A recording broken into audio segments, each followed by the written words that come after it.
Grabe, pasabog ang regalo ni Mother ngayon sa first birthday ng kanyang apo na si Skyler. Hello, Pack members! Welcome back to Husky Pack TV. For today's video, after intindihan ng ating mga kuya ang ating mga Pack members, ay nagbihis na agad sila dahil may pupuntahan tayo today na party. Una naman kinuha ni Kuya Jomar nyo yung room na yan na regalo nga po ng isang ninong ni Skyler at isinakay niya nga po yan dito sa car niyang expander. Dadalhin kasi natin ngayon yan sa ating birthday party na pupuntahan.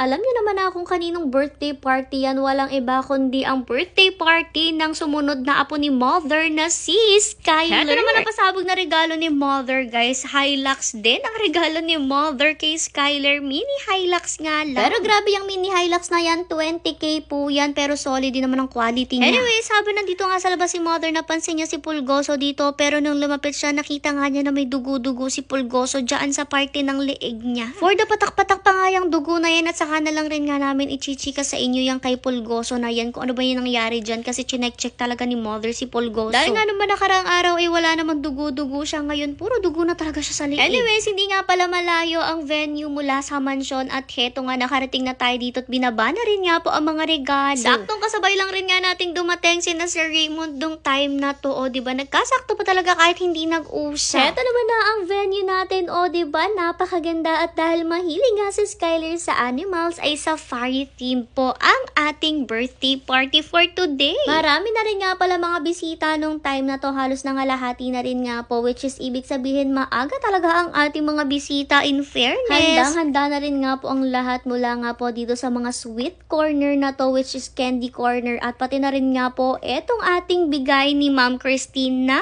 ice cream corner. Eto na nga po, pinuwesta na rin ni Mother ang gift na dala nila for Skyler. Bali yung paper bag naman na yan ay galing naman sa Tita Riza ni Skyler. Grabe, ayos na ayos talaga ang venue at napakaganda talaga ng ayos. Nakaka-excite naman. Kung mapapansin nyo rin nga, may mga maliliit na chairs dyan kung saan uupo ang mga bata dahil nga po may magic show tayo at syempre mga bata talaga ang bibida sa birthday party na ito. Dito naman sa side, andito na nga po yung ating mga pinamili na para nga po sa raffle. Yes guys, ito ang first birthday party na punong-puno ng paraffle. Napakarami rin natin dito mga loot bags at pati na rin nga ng mga pag-giveaway, kaya talaga mag-e-enjoy ang mga tao for today. Noong time na to ay waiting na nga lang talaga sa grand entrance ni Skyler at sinilip rin nga muna ni Mother kami dito sa taas habang hindi pa nag-uumpisa ang event. May room kasi dito sa taas na dito nga kami nagsistay dahil hindi muna kami lumalabas dahil nga unang-una si Skyler po ay may sakit. And yes, suspecha po namin ay lagnat. Laki talaga to dahil nga po sabi nila ang mga bata kapag nagfa-first birthday ay madalas nilalagnat. Pero syempre hindi pwedeng i-delay or i-postpone ang birthday party kaya tuloy ang ating party kahit may lagnat ang baby. Abang hindi pa nga rin napupuno etong venue, nag-umpisa na rin nga ang family natin na magpalista ng mga pangalan ng mga sasali sa raffle. Aba, syempre naman lahat ng mga bisita ay kasali sa raffle basta lahat ng mga adults nakasulat ang pangalan nila para for the bunot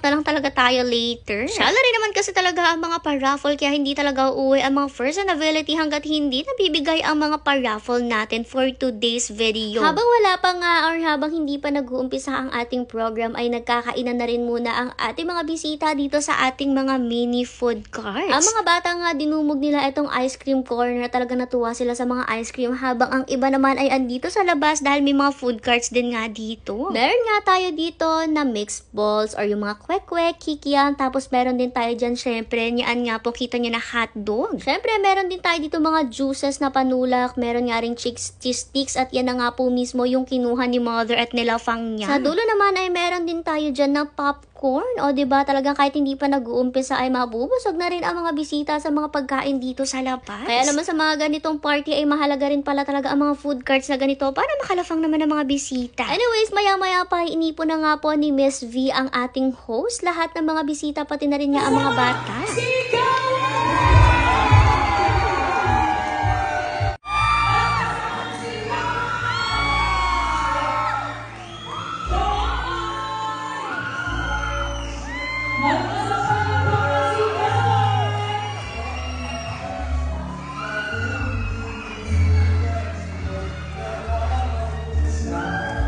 At kaya na nga nagumpisa na ang program at nagpa-grand entrance pa nga sa amin. Talagang takang-taka si Skyler nung time na to kasi sobrang daming tao, sobrang ingay, sobrang daming balloons at hindi niya maintindihan kung anong nangyayari.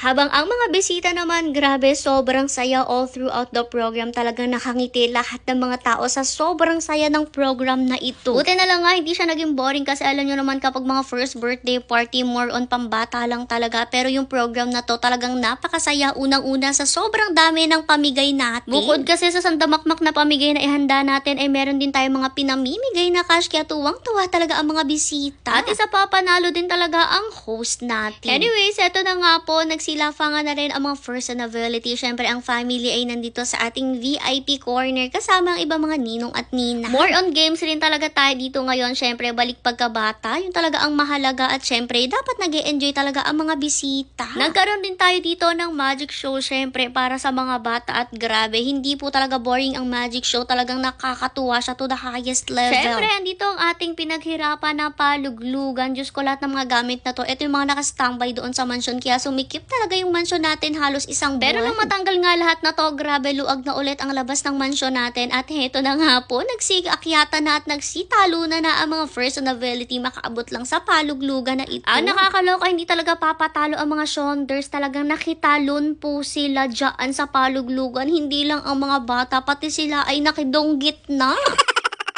Heto naman nga po ang ating inihandang pinyatang napaka-cute na giraffe na talagang winaluwal ng mga bata dahil sa sobrang excited po nila makakuha ng mga laman. Medyo inasar pa nga sila ng host natin dyan kasi ang sabi ni Miss V ay meron daw dyan lilibuhin pero mga candies lang talaga at toys ang laman niya. Akala tuloy ng bisita ay talagang may cash dyan kaya naman pati yung mga matatanda ay napakalalaki ng mga mata nung magbagsakan. Lahat ng mga laman nakatitig talaga sila dyan sa baba. For hanap talaga sila dyan ng mga blue bills pero wala sila nakita kahit isang piraso kasi wala talaga yung lamang cash. Pero haya na nga po guys, natapos na rin ang ating party at super happy talaga natin nung time na to. To end everything naman, nag-blow na tayo ng cake ni Skyler. Syempre, kumanta na rin. O hindi na nga natin yan bubuuin na kasi baka nga po makapiright tayo pero dito na nga medyo sumaya si Skyler kahit may sakit siya o diba napalakpak rin naman siya ng konti. Grabe, in fairness sa talagang birthday na to ay napakasaya at super worthy talaga ng napakahabang paghahanda natin. Bilang finale naman bago umalis ang mga bisita, syempre ibinunot na natin ang mananalo sa ating pinaka-raffle. Grabe, ito talaga yung pinakahintay na moment ng mga bisita kaya rin talaga hindi sila nagsiuwian ay dahil sa raffle na ito.